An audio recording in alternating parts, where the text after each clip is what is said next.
ससुराल वाले बहू को गाली देते हैं, बहू को टॉर्चर करते हैं, बहू को भूखा रखते हैं।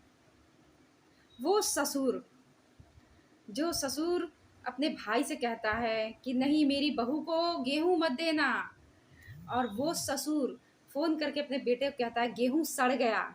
जब बहू आ जाती है अपने पति के पास तब तो बहू क्या कहती है अपने पति से कि अच्छा हुआ सड़ गया, तुम्हारे पापा भी सड़ जाते तो अच्छा होता। पता है गाइस क्यों कहा ससुर को ऐसा? क्योंकि जब बहू गांव में रहती है ना तो उस सास ना ताला लगा देती है। अनाज की कोठी होती है ना गांव में, उसमें ताला मार के, और जहाँ ससुर रहता है ना उस शहर में वहां चली जाती है। जब बहू गांव में रखा है तो बहू को अनाज देना चाहिए ना, गेहूं चावल देना चाहिए, सरसों ये सब होता है जो होता है तो देना चाहिए। गांव में रखने का शौक है तो अनाज सड़ेगा नहीं। अनाज अगर बहू से छुपाया जाएगा तो सड़ेगा ही। जो चीज़ छुपा के रख दे, कोई खा ले तो अच्छा है, किसी के मुंह में चला जाए तो अच्छा है, अच्छा मानते हैं, अच्छा करना चाहिए।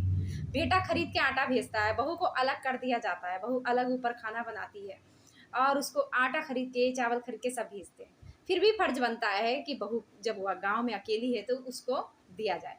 तो उसका छोटा बेटा ससुराल से आता है और सारे अनाज बेच के चला जाता है अपने ससुराल। और उस समय त्योहार आने वाला होता है होली। तो गांव वाले सब आते हैं। जब छोटा वाला देवर ससुराल में बेच के चला जाता है, सोचिए वो सास कितनी नीच होगी, नीच खानदान से है वो सास।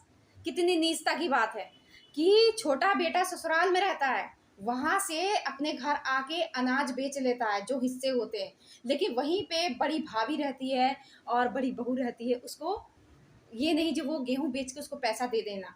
क्यों? तुम्हारा भाई नहीं रहता है वहां पे, वो अकेली रहती है, दो बच्चे हैं छोटे छोटे।